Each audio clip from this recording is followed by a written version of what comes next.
ಈ ನನ್ನ ಮಕ್ಕಳು ತಲೆಗೆ ಬೆಂಕಿನೇ ಹಚ್ಬಿಟ್ರು. Hi guys, welcome to the my new vlog. ಈಗ ಬೈಕ್ ಹಾಕೊಂಡು ಎಲ್ಗಪ್ಪ ಹೋಗ್ತಿದ್ದೀನಿ ಅಂದ್ರೆ, ನಿನ್ನೆ ನಮ್ಮ ಅಮ್ಮನ ಊರಿಗೆ ಬಿಟ್ಟು ಬರೋಕ್ ಹೋಗಿದ್ದೆ. ಆದ್ರೆ ನೈಟ್ ಸ್ವಲ್ಪ ಲೇಟ್ ಆಯ್ತು, ಸೊ ಅಲ್ಲೇ ಸ್ಟೇ ಆಗಿ ಬೆಳಗ್ಗೆ ಊರಿಗೆ ಬಂದೆ. ಬರುವಾಗ ರೋಡ್ ಅಲ್ಲೇ ಸಿಕ್ಕಿದ ಸನ್ಸೆಟ್ ತುಂಬಾ ಬ್ಯೂಟಿಫುಲ್ ಆಗಿತ್ತು. ಸೂರ್ಯನ ಬೆಳಕು ಡೈರೆಕ್ಟ್ ಆಗಿ ಕಣ್ಣಿಗೆ ಬೀಳ್ತಾ ಇತ್ತು. ಅದಕ್ಕೆ ಬೈಕ್ ಓಡ್ಸಕ್ಕೂ ಕಷ್ಟ ಆಗ್ತಿತ್ತು.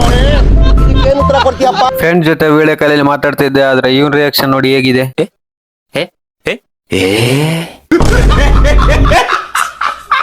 ಫ್ರೆಂಡ್ ಶಾಪ್ ಹತ್ರ ಹೋದೆ. ನನ್ನ ಫ್ರೆಂಡ್ಗೆ ಒಂದು ಸ್ಟೆಪ್ ಹಾಕೋ ಮಚ್ಚ ಅಂದಿದ್ಕೆ ಅವನು ಈ ತರ ಸ್ಟೆಪ್ ಹಾಕ್ತಾರೆ ಅಂತ ನಾನು ಅನ್ಕೊಂಡೇ ಇರ್ಲಿಲ್ಲ.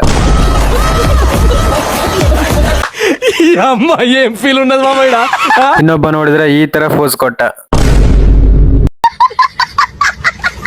ಕಟಿಂಗ್ ಮಾಡ್ಸೋಣ ಅಂತ ಕೂತೆ, ಆದ್ರೆ ನನ್ನ ಮಕ್ಕಳು ತಲೆಗೆ ಬೆಂಕಿ ಹಚ್ಬಿಟ್ರು. ಕಟಿಂಗು ಬೇಡ ಏನು ಬೇಡ ಅಂತೇಳಿ ಒಂದು ವಿಡಿಯೋ ಶೂಟ್ ಮಾಡೋದಿತ್ತು. ಶೂಟ್ ಮುಗಿಸ್ಕೊಂಡು ನಾವು ಹೋದ್ವಿ ಕುರ್ಗೋಡಿಗೆ. ಹೋಗ್ತಾ ಇರ್ಬೇಕಾದ್ರೆ ಮಳೆ ಸ್ಟಾರ್ಟ್ ಆಯ್ತು. ಕುರ್ಗೋಡಿಗೆ ಬಂದು ಗೋಬಿ ಕಚೋರಿ ತಿಂದು